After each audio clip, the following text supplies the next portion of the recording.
Qué pena. Bueno, voy empezando mientras tanto, mientras tú ahí ajustas la presentación. Esta es una charla que a veces parece tediosa y que a veces es compleja de entender para los que no están tan familiarizados con el uso de medicamentos. Por eso voy a tratar de ser lo más didáctico posible. No voy a pasar todas las diapositivas, habrá momentos en los que pase las diapositivas más rápido, simplemente porque considero que no son relevantes para esta charla. Y me detendré obviamente en lo que yo considero más relevante y por supuesto si ustedes tienen preguntas pues todas son bienvenidas. Entonces, si quieres pasa a la siguiente. Como les decía, este parece un tema muy aburrido, pues cuando uno lo lee sin que lo aplique de forma práctica en los pacientes o en la práctica clínica, sin que uno vea realmente qué tanto sirve en la práctica, esto suena pues muy tedioso. Sin embargo, entendiendo los conceptos básicos, eh, generalmente uno puede aplicar esto clínicamente mucho mejor y comprendiendo la parte teórica, pues la parte práctica va a ser mucho más fácil de entender. Digamos que la parte operativa de rotar un opioide, de hacer los cálculos en general es fácil, incluso hay aplicaciones, hay nomogramas, hay tablas que uno encuentra pues, en cualquier parte que le hacen el cálculo automáticamente. Pero digamos, lo que me interesa de esto es que ustedes entiendan la parte básica, la parte conceptual, la parte teórica, que es lo que a uno le hace entender y aplicárselo a los pacientes. Siguiente. Vamos a empezar simplemente con un caso clínico de la vida real, para que ustedes se den una idea de lo que puede pasar en la práctica clínica y para que lo discutamos si quieren al final de la charla. Entonces, esto es una paciente con un cáncer de cérvix, con un dolor muy severo. Es una paciente que venía ya con un compromiso avanzado de su enfermedad, que tenía compromiso del plejo lumbosacro, que tenía lo que se conoce como la pelvis congelada por el dolor, y estaba manejándose en la casa con metadona 20 miligramos cada 8 horas y usaba rescates de hidromorfona de 1 miligramo por catéter subcutáneo que se podía poner entre 4 y 8 rescates al día más o menos. Para que ustedes se den una idea de esto, es una paciente con un dolor muy severo, con un alto consumo de opioides. Eso es lo primero que uno tiene que tener claro. La paciente consulta el servicio de urgencias básicamente porque hay mal control de dolor. Esto coincide con un desabastecimiento de metadona que hubo en el país a principios de este año, si no estoy mal. Y en la institución donde está hospitalizada le empiezan una infusión de ketamina, le cambian el opioide, o sea, la hidromorfona por oxicodona subcutánea, y finalmente la paciente va a su casa con una fórmula que decía oxicodona 3 miligramos subcutáneos cada 4 horas. Cuando yo vuelvo a ver a la paciente, ni siquiera veo a la paciente, sino que veo al hijo de la paciente ni siquiera pudo ir a consulta. Lo que el hijo me refiere es que la paciente está en la casa muy mal controlada del dolor, usando la oxicodona que ella misma, digamos, decidió ante la persistencia del dolor tan severo, empezar a ponerse la ampolla completa de oxicodona, que son 10 miligramos subcutáneos cada 4 horas. Entonces, ella llega a la consulta, o el hijo me llega contando que se está poniendo en el momento 10 miligramos de oxicodona cada 4 horas, con lo que el dolor persiste, a pesar de que la indicación médica fue haber salido con 3 miligramos cada 4 horas. Entonces, esto es un ejemplo de la vida real y es un ejemplo de lo que puede pasar cuando rotamos un opioide mal. Es decir, si uno hace el cálculo así por encima, más adelante lo haremos en detalle, pues las dosis que esta paciente venía recibiendo de opioide en la casa son muchísimo más altas de lo que sale recibiendo, digamos, cuando se va para su casa nuevamente después de la hospitalización, y esto genera pues una muy mala calidad de vida para la paciente porque el dolor pues está muy mal controlado. Siguiente. Entonces, esto lo veíamos un poco la semana pasada en la charla de dolor por cáncer, y es entender un poco el, el contexto, digamos, de dónde heredamos y de dónde viene las tablas equianalgésicas, las equivalencias de opioides, los conceptos de opioides potentes o de opioides débiles. Acuérdense que todo esto arranca realmente de la famosa escalera analgésica del año 86, que luego se actualiza en el año 96. Y que ha tenido diferentes actualizaciones a lo largo del tiempo hasta el momento, pero que básicamente, digamos, lo que dice la escalera y lo que dice la OMS es que el gold estándar del manejo analgésico en cánceres son los opioides en dolor moderado o severo. Eso lo habíamos visto ya la vez pasada. que hay una cantidad de medicamentos que se conocen como coadyuvantes, que son medicamentos no opioides, que están los medicamentos del nivel 1, donde están los analgésicos como el acetaminofén, la dipirona y los antiinflamatorios no esteroideas, pero que digamos el gold estándar sigue siendo y hasta hoy aplica el manejo con opioides potentes como parte, como herramienta fundamental y principal del manejo del dolor oncológico. Entonces, basado en esas necesidades, tuvimos que aprender, bueno, cómo se manejan los opioides en cáncer, es decir, cómo se manejan los opioides a largo plazo, por qué vías de administración los usamos, cuáles son las equianalgesias entre los diferentes opioides, es decir, a cuánto equivale una dosis de hidromorfona en morfina o una dosis de oxicodona en metadona y cómo debo hacer yo esos cálculos y para qué, sobre todo para qué o en qué momentos, en qué escenarios hago esos cálculos. Siguiente. Dale entonces. Todos quisiéramos tener el opioide ideal, es decir, todos quisiéramos encontrar aquel analgésico opioide que tenga un efecto muy eficaz, es decir, que sea altamente analgésico, que tenga mínimos efectos secundarios, es decir, que el estreñimiento, la náusea, el vómito y la sedación ojalá no se presentaran, que desde el punto de vista de la costo-eficacia y costo-efectividad pues tenga una adecuada relación, que ojalá no tenga o tenga un mínimo potencial adictivo y que los efectos secundarios a largo plazo, cosa que es muy importante para la práctica actual, digamos, los efectos secundarios a largo plazo de los opioides a nivel endocrino y inmunológico fueran mínimos o por lo menos prevenibles. Dale la siguiente. Y que obviamente todo esto facilitara la adherencia al tratamiento. Eso, digamos, cuando uno formula un opioide potente a un paciente con dolor por cáncer, pues quisiera ojalá que ese opioide cumpliera con todas esas expectativas o con todas esas cualidades que yo estoy mencionando en esa diapositiva. En la práctica clínica, digamos, esto ustedes saben que no ocurre de esa manera y todo el tiempo lo que nos la pasamos haciendo es buscando ese equilibrio que hay entre el dolor, entre el efecto analgésico y los efectos secundarios. Es decir, subimos un poquito más la dosis para que tengan menos dolor, pero entonces si le subimos la dosis le va a dar estreñimiento. Si bajamos la dosis porque tiene estreñimiento, entonces va a tener más dolor. Y todo el tiempo, digamos, jugamos, por así decirlo, con con ese balance, digamos, o buscando ese equilibrio que rara vez logramos. Siguiente. Entonces, ¿cómo se define rotación de opioides? La rotación de opioides se define como un cambio de un opioide por otro, buscando mejor efecto analgésico o disminución de efectos secundarios. Esa es básicamente la definición. Ya si uno quiere ponerse elegante, digamos, y ser más fino, entonces hay gente que llama que la rotación de opioides depende, porque puede presentarse, digamos, no solamente entre dos opioides, sino si uno cambia la vía. Si yo estoy tomando morfina oral y la paso a morfina subcutánea o morfina endovenosa, hay algunos autores que consideran que esto también podría ser una rotación de opioides o una semirrotación o una rotación parcial.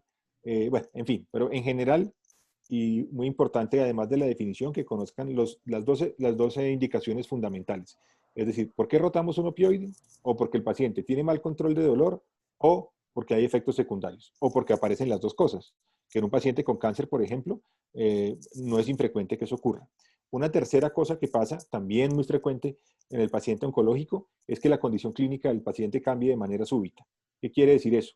Que un paciente venía muy bien controlado con X medicamento, pero hace, por ejemplo, una obstrucción intestinal o hace una insuficiencia renal.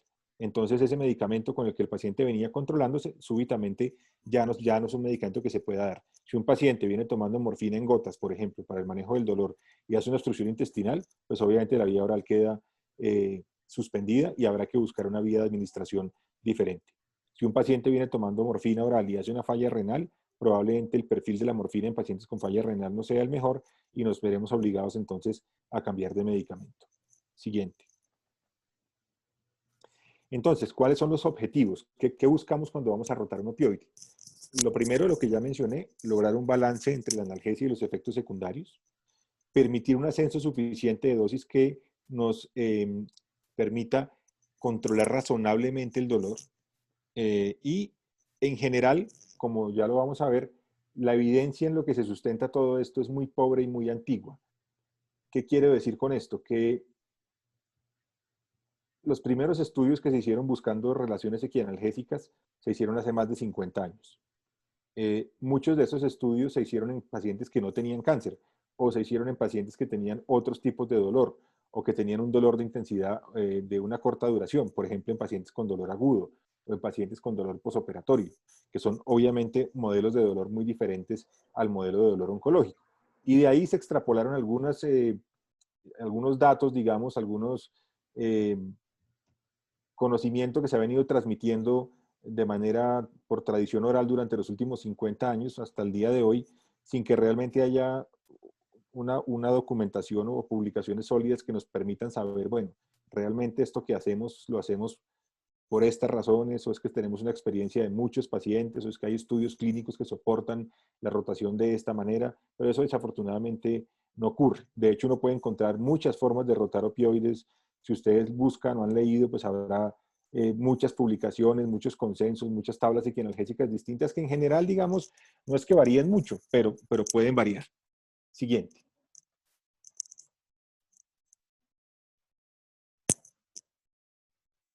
Ok. En esta diapositiva, simplemente para resumir un poco lo que les he venido contando, es decir, cuáles son las principales indicaciones de la rotación de opioides.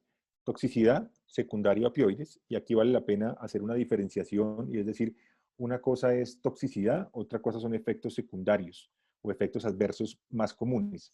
Los efectos adversos más comunes de los opioides, ya los mencionamos, son el estreñimiento, la náusea, el vómito y la sequedad de boca y sedación.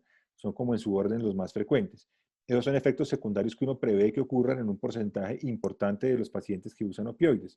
Importante es que hasta el 90% de los pacientes pueden referir algún grado de estreñimiento y hasta un 30% de los pacientes pueden presentar algún grado de náusea o vómito.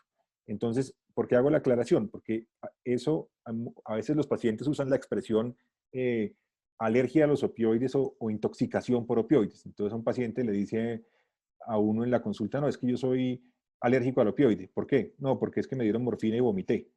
Entonces el paciente se queda como etiquetado, rotulado con que es alérgico a los opioides y realmente las alergias a los opioides no están reportadas o son exóticas y realmente lo que el paciente tuvo no fue una intoxicación ni fue una alergia, lo que tuvo fue un efecto secundario esperable y frecuentemente y que ocurre con frecuencia.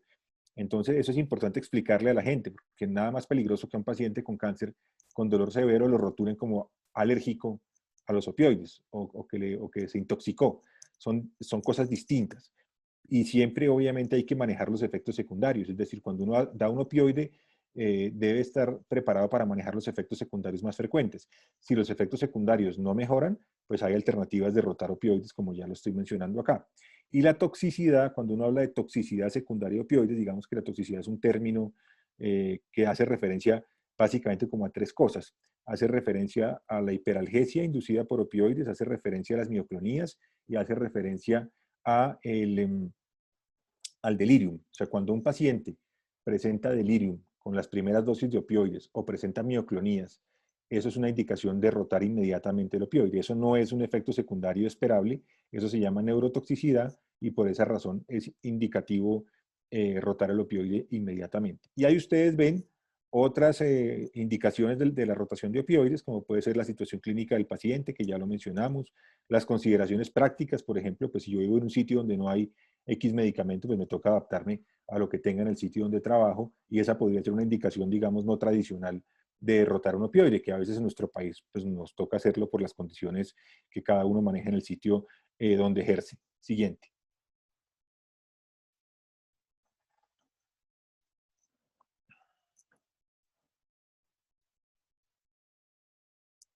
Muy bien, aquí simplemente les quiero mostrar, porque pues muchos, cuando uno lee la farmacología de opioides, sé que ustedes ya tuvieron un seminario sobre esto, una reunión sobre esto, pues es básicamente para recordar que los opioides se clasifican de acuerdo a su origen, es decir, son componentes naturales, semisintéticos o sintéticos, y abajo simplemente para recordar cómo nominalmente cómo se clasifican los receptores opioides.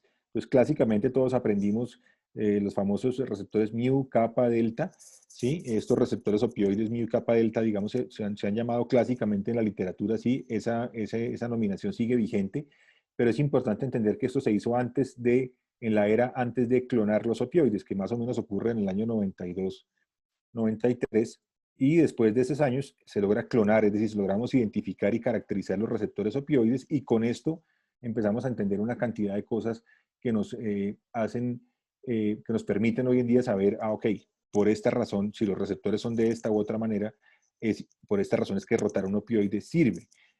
Por esta razón es que entendiendo que hay muchas poblaciones de receptores, es decir, que hay polimorfismos de receptores, que los seres humanos no tenemos los mismos receptores opioides. O sea, todos tenemos familias grandes de receptores kappa, beta y mu, pero cada uno de nosotros tiene unas poblaciones específicas que hacen que cada ser humano tenga sus propios receptores mu, sus propios receptores kappa y sus propios receptores delta. Entonces, ¿qué quiere decir eso? Por esa razón, y solo por esa razón, es que rotar un opioide sirve. Es decir, si todos tuviéramos el mismo receptor kappa, el mismo receptor mu, el mismo receptor delta, pues cambiar un opioide por otro que hacen exactamente lo mismo no tendría mucho sentido. Entender que tenemos polimorfismos de receptores y que cada ser humano tiene subfamilias de receptores diferentes y que las interacciones con cada opioide son distintas, es lo que nos permite rotar un opioide y tener éxito al momento de rotarlo. Siguiente. Eso. Aquí también es solamente para recordar, primero que tenemos unos receptores opioides que ya conocemos, dos que tenemos unos precursores y tres que tenemos también unos opioides endógenos o las famosas endorfinas que ustedes ven ahí. Cada una de esas endorfinas o cada uno de esos de opioides endógenos tienen también o son afines a un tipo de estos receptores. Y en la gráfica de la derecha les muestro simplemente para recordar o para aclarar la estructura del receptor opioide. No me quiero meter mucho en esto. Simplemente lo importante es entender que los receptores opioides tienen una estructura definida, pero que la interacción entre el opioide y el receptor va a ser muy distinta de acuerdo al opioide que tengamos. ¿Sí? Por eso es que los opioides tienen mecanismos de acción, a pesar de que todos tienen un mecanismo de acción opioide y que tienen un efecto sobre el receptor opioide, valga la redundancia, la interacción entre el receptor y el opioide va a ser distinto si es buprenorfina o si es fentanil o si es morfina, y eso lo que hace es desencadenar una serie de respuestas intracelulares que van a terminar finalmente con unos cambios en la polarización de la membrana y una disminución en la liberación de nociceptores o de neurotransmisores como la sustancia P. O sea, finalmente, si uno resume esto de forma gruesa, esa es la forma como los opioides actúan y la forma como los opioides logran analgesia. Siguiente.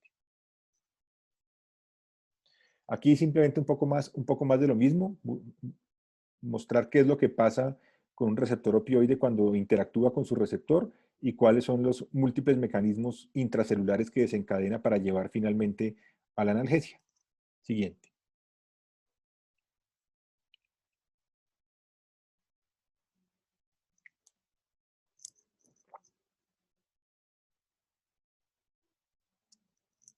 Bueno, aquí lo mismo, una diapositiva para que nosotros recordemos que los opioides tienen diferentes características. ¿Diferentes características en qué sentido?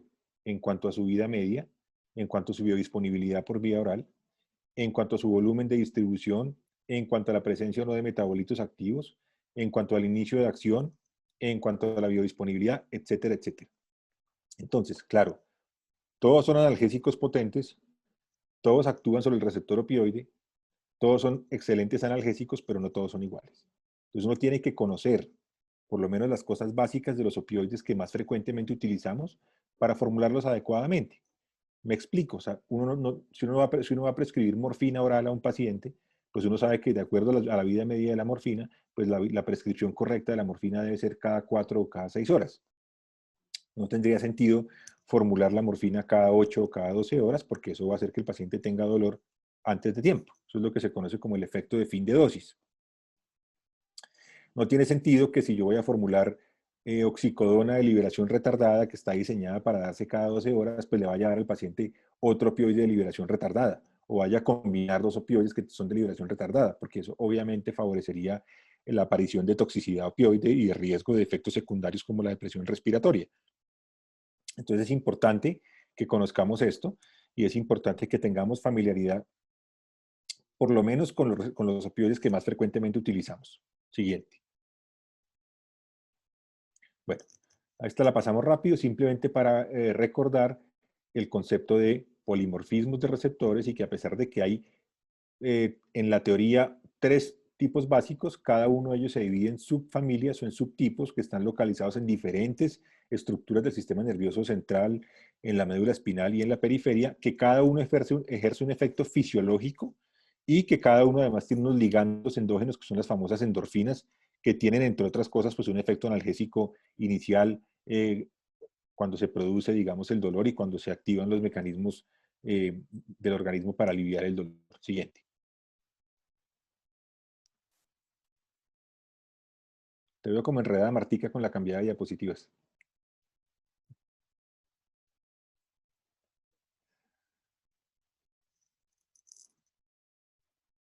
Bueno, ¿qué les quiero mostrar con esta diapositiva? Y me disculpan que estén en inglés algunas. Cuando uno tiene un paciente que está recibiendo opioides crónicamente, uno puede enfrentarse a una serie de situaciones. Una situación es lo que conocemos todos como la tolerancia, es decir, la necesidad con el tiempo de que un paciente tenga que aumentar la dosis para obtener el efecto analgésico inicial.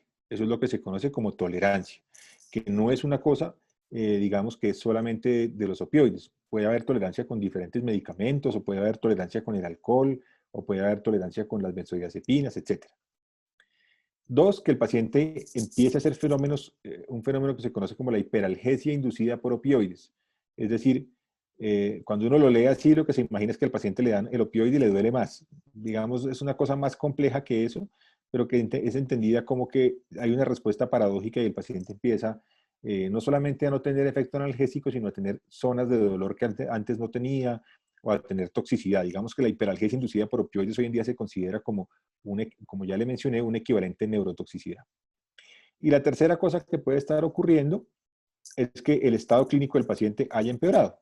O sea, el paciente que venía más o menos controlado, no sé, tiene una fractura patológica nueva o hace una invasión de la cápsula de alguna víscera sólida o tiene una fractura costal, en fin, eso hace que el dolor empeore. Entonces, ¿para qué menciono esto?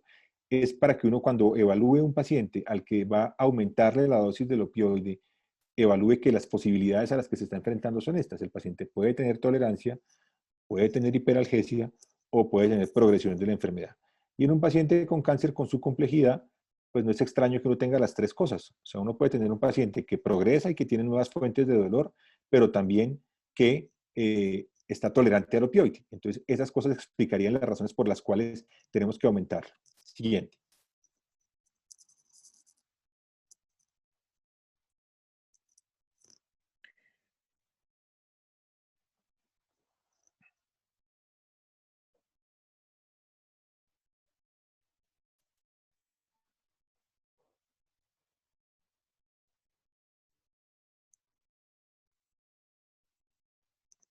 Martica, me estás saboteando.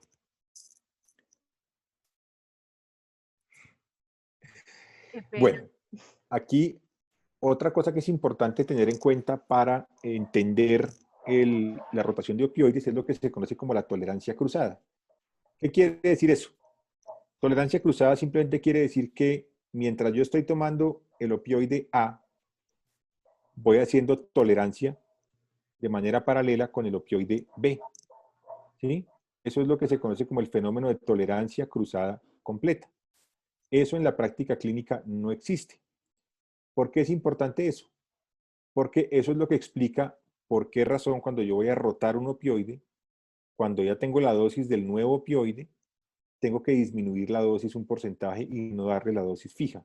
Un ejemplo, si yo tengo un paciente que está tomando 10 miligramos de morfina oral y lo voy a rotar a hidromorfona, si yo hago el cálculo, digamos, solamente basado en la relación equianalgésica, y por ejemplo yo sé que la hidromorfona es 5 veces más potente que la morfina, eso querría decir que si yo tengo 10 miligramos de hidromorfona y lo voy a convertir en morfina, eso que sería equivalente a 2 miligramos de hidromorfona. Entonces, yo lo que podría hacer era fácil. El paciente toma 10 miligramos de morfina, hago la conversión, 2 miligramos de hidromorfona y eso es lo que le voy a dar. No. A esos 2 miligramos de hidromorfona le tengo que hacer una reducción de la dosis. Una reducción de la dosis que oscila entre el 25 y el 75% de la dosis, dependiendo de la condición clínica de cada paciente.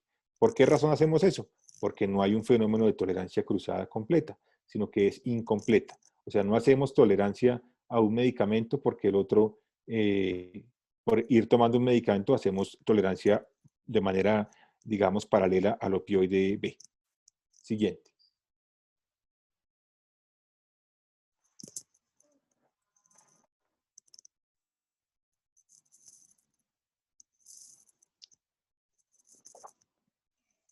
Aquí lo que les quiero mostrar simplemente es dos cosas que son importantes. Una cosa es la potencia y otra cosa es la equianalgesia.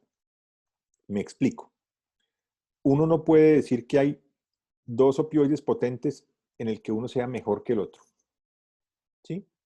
O sea, yo no puedo decir que la morfina es mejor que la hidromorfona, o que la oxicodona es mejor que la metadona, o que la oxicodona es mejor que la metadona, o que el fentanil. La eficacia analgésica de todos los opioides potentes es la misma. Estoy hablando de eficacia analgésica. Lo que cambian es la potencia. Es decir, habrá opioides más potentes que otros. ¿Qué quiere decir más potentes? Que con una dosis menor logran el mismo efecto. Eso es lo que quiere decir potencia. Y ustedes ven ahí algunas de las tablas equianalgésicas, como les digo, uno puede encontrar muchas tablas equianalgésicas. Más adelante les voy a mostrar la que yo uso, pero pues todas son muy parecidas. Y entender que una cosa es la dosis endovenosa, otra cosa es la dosis oral, otra cosa es la dosis transdérmica. Por ejemplo, para la morfina tiene una biodisponibilidad por vía oral muy mala. ¿Qué quiere decir eso? Que cuando uno toma morfina, más o menos el 30% llega a ser efectiva. Entonces, la morfina tiene una biodisponibilidad del 30%, quiere decir es mala.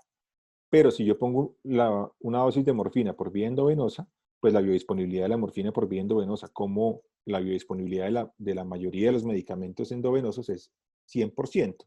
Entonces, ¿qué quiere decir eso? Que seguramente si yo estoy usando morfina endovenosa y voy a pasar al paciente a morfina oral, la dosis que yo le voy a dar al paciente de morfina endovenosa, donde es 100%, me va a tocar aumentarla porque por vía oral la biodisponibilidad es muy mala. Y al revés también, si yo tengo morfina oral, probablemente la dosis que vaya a poner por vía endovenosa va a ser menor porque la biodisponibilidad de la morfina va a ser mucho más alta por vía endovenosa. Siguiente. Simplemente para recordar los conceptos de potencia, es la capacidad de un fármaco de producir un efecto dado. ¿Sí? Entonces uno puede decir, la metadona es más potente que la morfina. Sí, eso es correcto porque la metadona es 10 veces más potente que la morfina. No podríamos decir, la metadona es más eficaz que la morfina. No, son dos medicamentos similares con una potencia distinta. Siguiente.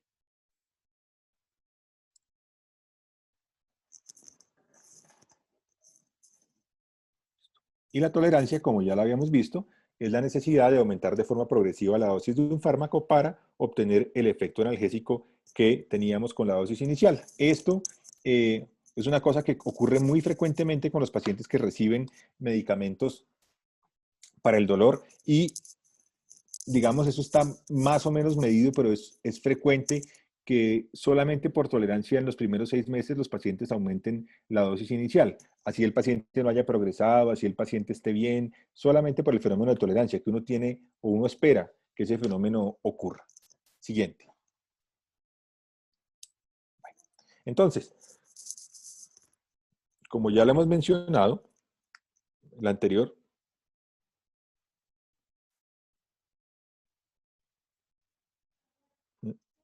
Martica.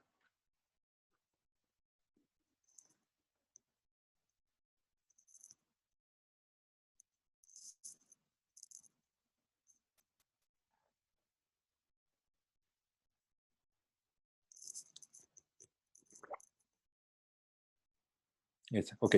Entonces, las bases farmacológicas en las que se sustenta la rotación de opioides, en la que se sustenta todo lo que hacemos todos los días de prescribir un medicamento opioide, es el perfil farmacológico del medicamento, es decir, es de vida media corta, es de vida media larga, la biodisponibilidad por vía oral es buena, es mala, viene en gotas, viene en tableta, viene para presentación endovenosa, viene para presentación subcutánea, viene para presentación transdérmica.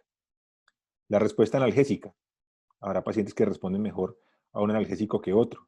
No es infrecuente que un paciente con cáncer a uno le diga, vea doctor, es que cuando me operaron me pusieron morfina en el posoperatorio y casi me muero porque vomité toda la noche.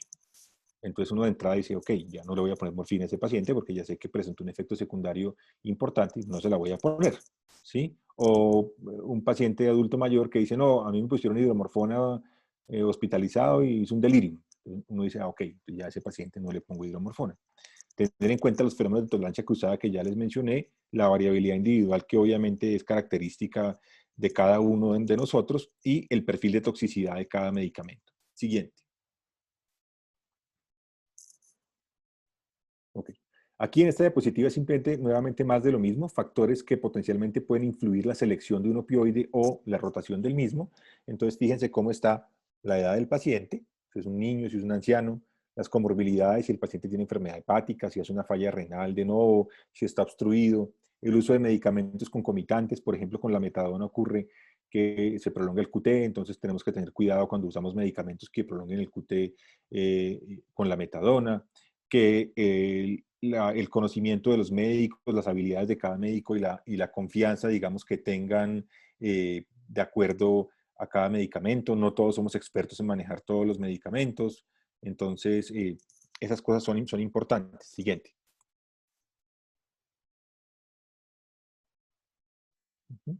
Y aquí lo mismo, un poco más de lo mismo, las razones, digamos, que en la literatura médica están escritas, que son las causas más frecuentes para rotar el opioide. Ya lo mencionamos, las más frecuentes son desarrollo de efectos adversos o de efectos secundarios o falta de eficacia analgésica por la cual nos vemos obligados a buscar otra alternativa. Siguiente. Esta pasémosla, porfa, Marta. También. Listo. Entonces, esta es una tabla equianalgésica que es la que yo uso, digamos, no es que yo me la haya inventado, sino es la que, digamos, a mí me enseñaron y la que yo aprendí, que no tiene mucha diferencia con las tablas equianalgésicas convencionales. Entonces, ¿qué es lo que hacemos acá? ¿Qué es lo que quiere decir esto? Sabemos que la morfina es el gold estándar, digamos, el medicamento más conocido, más fácilmente asequible, con el que más estudios se han hecho, el que permite administrarse por diferentes vías de administración. Entonces, por eso la morfina es como es el gold estándar con el que se comparan los diferentes opioides. Entonces, vamos a decir que todo lo que esté por encima de morfina, pues va a ser más potente que la morfina, y todo lo que esté por debajo de la morfina, pues va a ser menos potente. Eso es fácil. Entonces, ¿qué medicamentos son más potentes que la morfina? Pues aquí tenemos la oxicodona, la hidromorfona y la metadona. ¿Qué quiere decir esto? Si yo digo que en comparación con morfina 10 miligramos, la oxicodona son 5 miligramos, lo que estoy diciendo es que la oxicodona es 2 veces más potente que la morfina.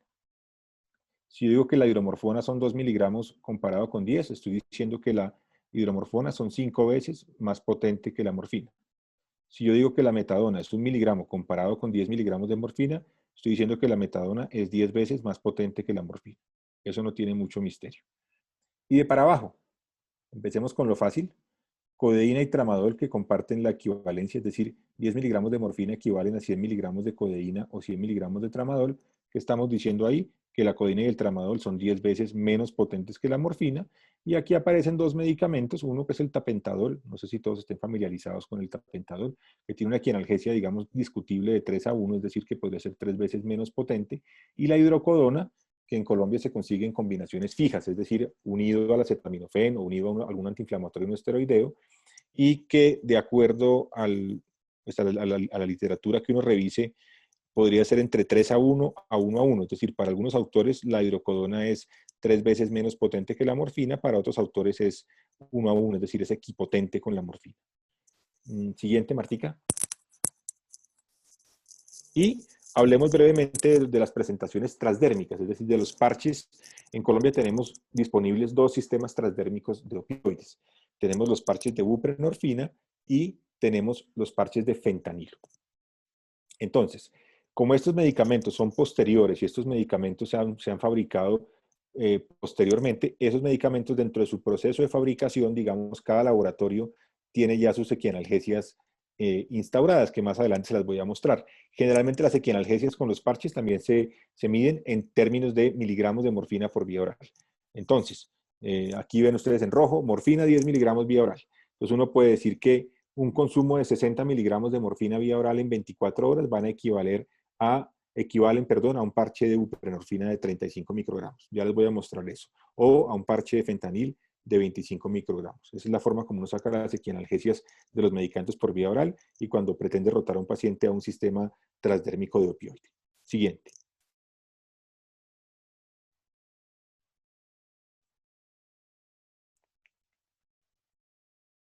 Ok. Aquí fíjense cómo en esta tablita lo que les muestro es el ejemplo de las equianalgesias que hay entre la morfina endovenosa subcutánea, la dosis oral y la concentración del parche de fentanil. Entonces, los parches de fentanil se consiguen, o en Colombia están de 25 microgramos, 50 microgramos, 75 y 100 microgramos. ¿Qué quiere decir eso? Que el parche de 25 libera una concentración de 25 microgramos hora de fentanil. El parche de 50, pues 50 microgramos hora y así sucesivamente. Entonces, el consumo oral, si un paciente consume 20 miligramos de morfina endovenosa, esto será equivalente a 60 miligramos de morfina oral y esto será equivalente a un parche de 25. ¿Por qué es importante conocer estas equianalgesias? Porque como se dan cuenta ahí, por ejemplo, pues uno de entrada no le pondría un parche de fentanil a un paciente que no está expuesto a opioides. Es decir, si un paciente que yo veo en consulta nunca en su vida ha recibido un opioide, pues de entrada uno no pensaría en ponerle un parche de fentanil porque le está dando en teoría el equivalente a 60 miligramos de morfina oral en 24 horas, lo que lógicamente se considera una dosis alta para un paciente que no ha iniciado con opioides. Siguiente. Siguiente. Aquí están las equianalgesias simplemente entre los diferentes opioides con los parches de buprenorfina. Los parches de buprenorfina, digamos que a grandes rasgos se dividen en dos. Hay dos parches de buprenorfina, unos que son de bajas dosis que se cambian cada semana, que son los parches de Norspan, es el nombre comercial de 10 y de 20 microgramos, y están los parches de Transtec, que son los de una concentración más alta, que son de 35, 52,5 y 70 microgramos hora, y ahí están las equianalgesias de acuerdo a los diferentes opioides que les mencioné, a cuánto equivaldría en parches de buprenorfina. Siguiente. Aquí más de lo mismo, simplemente un resumencito de las dosis bajas de buprenorfina y las dosis altas de buprenorfina y cuáles son las características farmacológicas de cada uno de estos medicamentos. Siguiente. Y para la metadona, fíjense que para la metadona, que es un medicamento, digamos, más complejo, con unas características farmacológicas distintas, están esas equianalgesias. Fíjense cómo se calcula en, eh, de acuerdo al consumo de morfina oral, la equianalgesia en metadona. O sea, que el paciente que consume menos de 60 miligramos de morfina oral en 24 horas, la dosis inicial serían más o menos entre 2 y 7,5 miligramos de metadona por día. Si consume entre 60 y 199 miligramos, la equianalgesia va a ser de 10 a 1, depende de la edad del paciente. Y si consume más de 200 miligramos, la equianalgesia va a ser de 20 a 1, es decir, el rango va variando de acuerdo a la dosis previa de morfina que el paciente tiene, y eso específicamente ocurre con metadona, que tiene unas características distintas. Siguiente.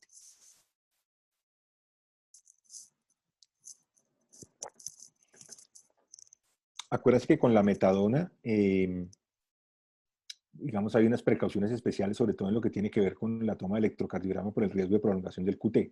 Entonces, en general, no me extiendo mucho en esto. En general, uno si tiene un paciente que está tomando metadona o si tiene un paciente al que piensa darle metadona, tiene que tener en cuenta, uno, si el paciente tiene medicamentos concomitantes que puedan prolongar el QT.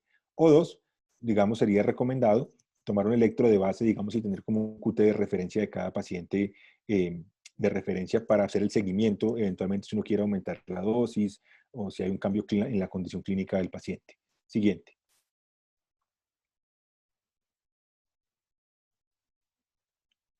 Entonces, para resumir, ¿cuál sería el procedimiento general para realizar una rotación de opioide?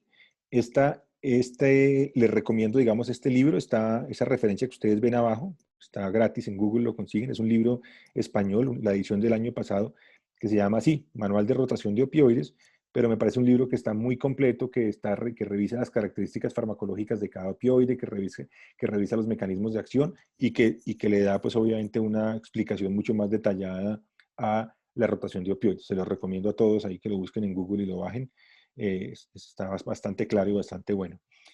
Entonces, establecemos el motivo para rotar el opioide, evaluamos al paciente y la situación clínica del paciente, es decir, vamos a cambiar el opioide por X o Y razón, informamos obviamente al paciente y la familia, calculamos la dosis total del opioide inicial, buscamos a qué nuevo opioide lo vamos a convertir, calculamos el equivalente a lo que se conoce como el DEMO o el MET, que quiere decir simplemente a cuántos miligramos de morfina equivale. Como les mostré en la tabla que les mostraba al principio, que la morfina estaba en rojo como el gol estándar, digamos que la costumbre es como rotar todo a morfina inicialmente o a equivalentes de morfina en 24 horas. ¿Por qué? Pues porque la morfina es el medicamento con que se han hecho todos los estudios.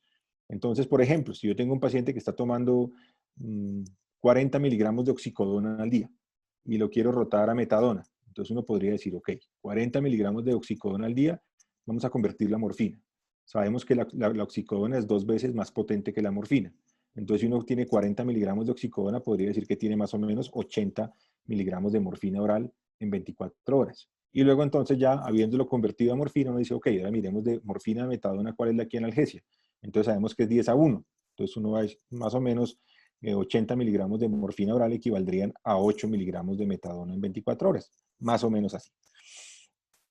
Ajuste de la dosis de acuerdo al motivo de la rotación. Ya les mencioné también que es importante por aquello de la tolerancia cruzada, no, digamos, dar la dosis completa que me da el cálculo, sino hacer un ajuste. Eso es lo que se llama un rango, un factor de rango de seguridad que va a depender del paciente. Entonces, si por ejemplo yo estoy rotando opioide a un paciente anciano, a un paciente obeso, a un paciente con EPOC, a un paciente con apnea del sueño, probablemente yo prefiera ser mucho más cauteloso y reducir la dosis un 50 o 75%. Si estoy rotando el opioide a un paciente joven, sin comorbilidades, con dolor severo, probablemente solamente reduzca el 25%.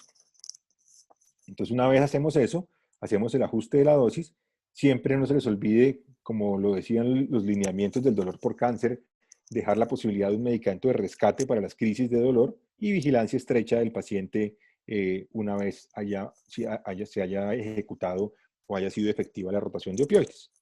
Siguiente.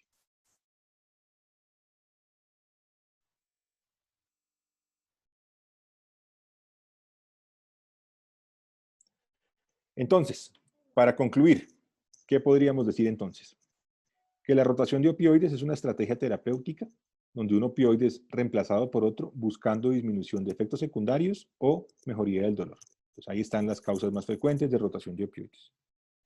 El éxito de esta estrategia se fundamenta en el fenómeno de tolerancia cruzada incompleta, en los polimorfismos de receptores y en las características farmacodinámicas de cada medicamento. También lo miramos durante la charla. La evidencia clínica en general de todo esto que yo les he mencionado, como ya les mencioné, es bastante pobre y hay un gran componente de experiencia clínica, digamos, y tradición oral del conocimiento durante años. Siguiente. La gran mayoría de pacientes van a necesitar una dosis que va a ser menor a la inicialmente calculada cuando se realiza la rotación. Ya lo explicamos también. Esto va a ser necesario más o menos entre el 20 y el 45% de los pacientes van a requerir en algún momento la rotación de opioides y esto va a producir mejoría o va a producir el resultado que buscamos entre un 40 y un 80% en unos rangos que son pues muy amplios. Y en promedio se debe reducir la dosis del nuevo opioide, y eso varía, pero más o menos un 30%, y se debe ir ascendiendo de manera gradual de acuerdo a la intensidad del dolor y a la condición clínica del paciente. Creo que eso es todo, Martica. Si no estoy mal, creo que no hay una diapositiva. No, ahí estamos. Eso es todo. Entonces, quedo, quedo pues atento a las preguntas y a los comentarios del público.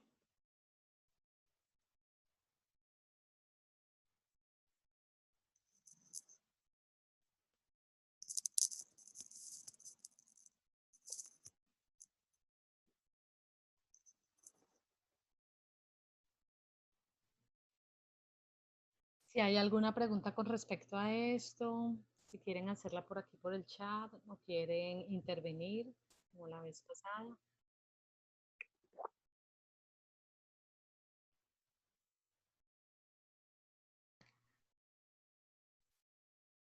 Están muy callados hoy también.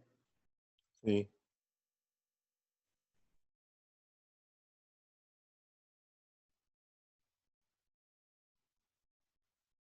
De pronto alguien que tenga algún paciente y quiera saber algo.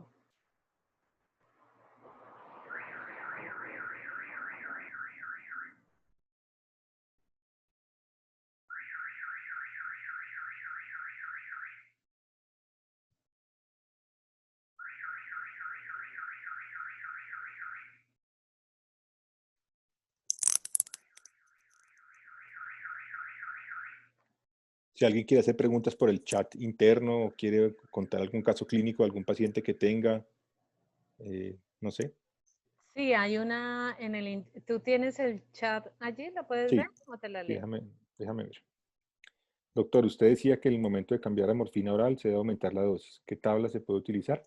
Bueno, una buena pregunta. Digamos que en general las equianalgesias entre la morfina parenteral y oral va de 2 a 1 a 3 a 1. Yo en general uso 2 a 1. Es decir, si voy a cambiar de morfina oral a morfina parenteral, reduzco la dosis a la mitad. Y si voy a cambiar de morfina endovenosa a morfina oral, multiplico por 2. Pero ustedes saben que en el país digamos que la morfina se consigue en ampollas de 10 miligramos por mililitro y la morfina oral que se consigue son gotas, que más o menos una gota equivale a 1.25 miligramos, para que ustedes más o menos tengan en la cabeza, digamos, las presentaciones. Mónica pregunta, ¿es común tener mal control de dolor cuando se cambia a morfina oral? Digamos, si tú tienes un paciente con morfina parenteral y ha tenido buen efecto analgésico, buena respuesta, pues uno puede, cuando haces el cálculo, lo rotas a vía oral, uno esperaría que la respuesta analgésica se mantuviera, no tendría por qué ser distinto. No sé, Mónica, si te contesté la pregunta. Mientras tanto, Mario pregunta, ¿en qué momento se debe sospechar hiperalgesia por opioides? Entonces, como les dije, esto es un diagnóstico que, digamos, de exclusión, se requiere pues un alto grado de sospecha clínica, digámoslo así, de una eh, que se presenta en pacientes, como les digo, son pacientes que hacen efectos secundarios no esperados, que aparecen con zonas de dolor que no tendrían por qué estarles doliendo. Y como les digo, generalmente hoy en día la hiperalgesia inducida por opioides también se considera un equivalente en neurotoxicidad. Es decir, ante la duda, si uno tiene la sospecha clínica, debería rotar el opioide o usar estrategias farmacológicas, digamos, distintas a los opioides.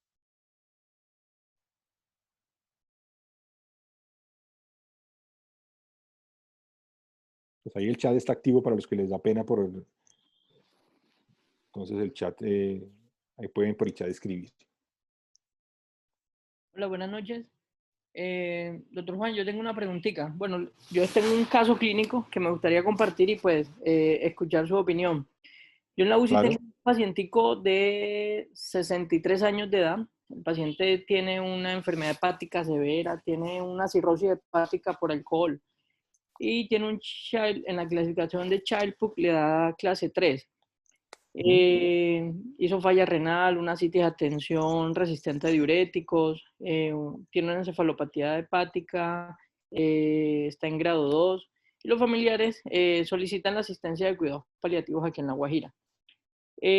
Por ejemplo, muy importante lo que usted decía, en estos casos en los que los pacientes tienen falla hepática y falla renal, el paciente es, digámoslo, virgen a los opioides. En el momento contamos con la disponibilidad de solo morfina, ¿ya? ¿Qué opioide, ante la escasez de hidromorfona y oxicodona aquí en la ciudad, podríamos utilizar en este paciente para aliviar lo que es el dolor como tal? Cuando Bueno, no responde a los de primer escalón, como al acetaminofén y a los ok. opioides débiles. Es una buena pregunta. Pero digamos, ahí yo profundizo un poquito y es, digamos, ahí la razón por la que el paciente está con dolor, el paciente está con disnea. Sí, está con disnea y está con dolor a nivel lumbar. Se queja mucho, muy quejumbroso. Bueno, Eh, tú puedes tener alternativas, digamos, por ejemplo, ahí en el escenario de cuidado intensivo, podrías tener alternativas no opioides que tú puedas utilizar. Por ejemplo, podrías usar infusiones de lidocaína, podrías usar dosis bajas de ketamina, podrías usar dosis bajas de fentanil, que te entendí que no tenías en este momento de fentanil en La Guajira. hidrocodón, hidromorfona. Hidromorfona es lo que no hay. O sea, tienes morfina y tienes fentanil. Exactamente, Sí, así digamos, es. tú podrías si es un dolor lumbar y si la causa es no oncológica, por ejemplo, pues digamos los opioides, sabes que no serían como una alternativa, eh, digamos, de primera línea, ¿sí? Si ya me tocara usar un opioide en el escenario de cuidado intensivo, pues, digamos, no es lo ideal. Uno no quisiera usar morfina en el escenario de un paciente con falla hepática como primera línea de tratamiento. Pero si no tienes nada más, uno podría probar dosis bajas de medicamento y evaluar la respuesta Y como te digo, ensayar estrategias no opioides, infusiones de lidocaína, infusiones de ketamina, pues esa sería la alternativa en un paciente no oncológico con dolor.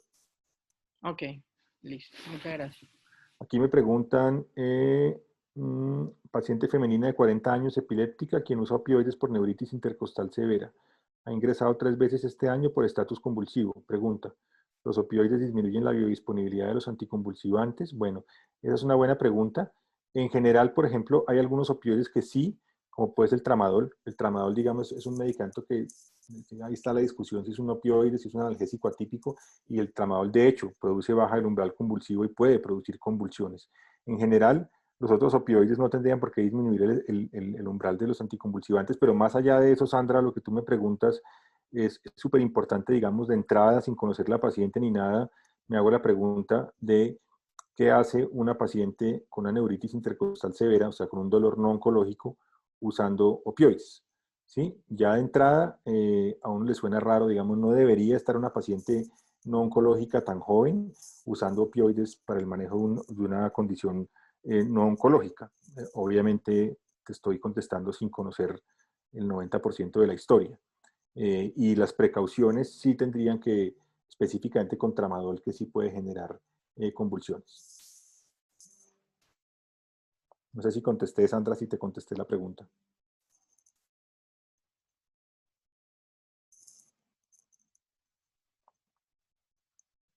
Perfecto. Hay una pregunta sobre prurito. Ese es más el escenario del dolor agudo posoperatorio en pacientes posoperados. Digamos, hay muchos estudios de prurito que, como lo dice la doctora Mónica, es más frecuente cuando hay uso de morfina intratecal. Digamos, hay estudios ahí con ondansetron, por ejemplo. Los antihistamínicos no funcionan también ahí y pues realmente cuando uno tiene prurito por opioides, ahí la estrategia sería rotar o en el caso de una analgesia aguda posoperatoria, pues una vez se retire el medicamento, seguramente eso debe mejorar. Hay algunos estudios más para prurito crónico ahora que no tiene que ver solamente con opioides, con dosis bajas de pregabalina, pero asumo yo que no aplica para el escenario de la morfina intratecal en cesárea. Mario pregunta, ¿en qué escenario, además del dolor neuropático, se indican fármacos como duloxetina o pregabalina? Bueno, específicamente con esos dos medicamentos, ustedes conocen muy bien que hay, sobre todo con pregabalina, hoy en día hay una cantidad de indicaciones off-label, ¿no? Cuando uno revisa las indicaciones de pregabalina hoy en día, pues hay una cantidad de gente en donde a pesar de existir alguna evidencia, pues no hay una recomendación formal por la FDA o no hay, para nuestro país, digamos que no hay indicaciones INVIMA aprobadas. Por ejemplo, en el caso de la pregabalina, pues hay muchos estudios específicamente para manejo de ansiedad o para manejo de insomnio en el paciente anciano, a pesar de que no son indicación INVIMA específicamente, pero se podrían utilizar en esos casos. La duloxetina y la pregabalina, ambas están aprobadas por la FDA para el manejo de la fibromialgia, por ejemplo, y uno podría usar duloxetina específicamente para el dolor neuropático, específicamente para la polineuropatía inducida por quimioterapia, donde aparentemente este medicamento está mostrando los mejores resultados. No sé, Mario, si contesté la pregunta adecuadamente.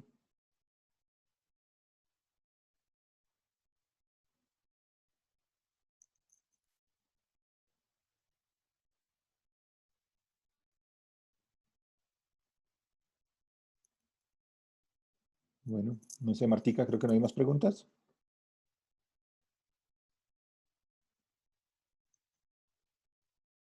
Ya, activo el audio. Creo que no hay más preguntas, doctor Santa Cruz. No sé si alguien tiene algo más. ¿Algún otro caso que quisieran presentar?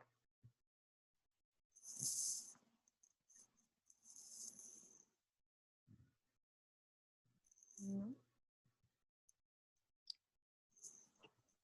Creo que no. Alguien hoy hacía una pregunta por el chat sobre las tablas. No sé si de pronto la persona está acá.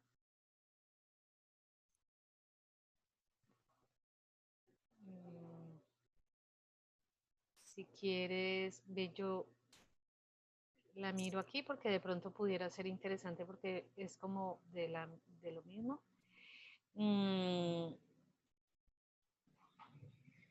Alguien hacía una pregunta hoy sobre qué aplicación me podrían recomendar o usan los docentes para calcular escalas funcionales pronósticos NECPAL. ¿Conoce alguna que las reúna todas? Ujú. No, a ver, escalas pronósticas en cuidado paliativo, me imagino que esa es la pregunta. Sí, Digamos que hay muchas escalas en cuidado paliativo, pero digamos que las escalas se han venido complejizando y tecnificando a medida que esto ha venido evolucionando. Entonces, por ejemplo, en el escenario del dolor del paciente con cáncer, perdón, hay unas escalas que son como el PPS, el PPI, que predicen mortalidad entre periodos de 2 a 12 semanas más o menos.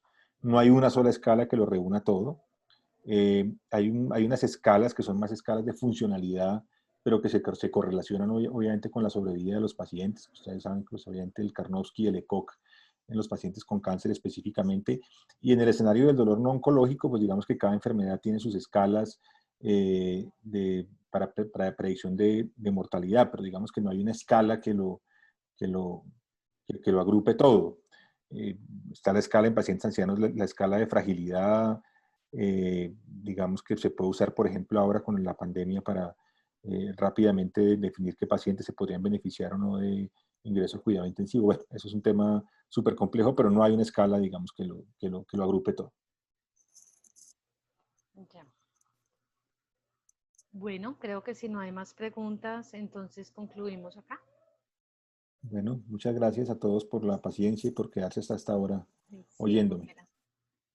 qué pena y toda la confusión mía para pasar las diapositivas, pero no, no sé. Sí, sí. Sabotaje desde la casa.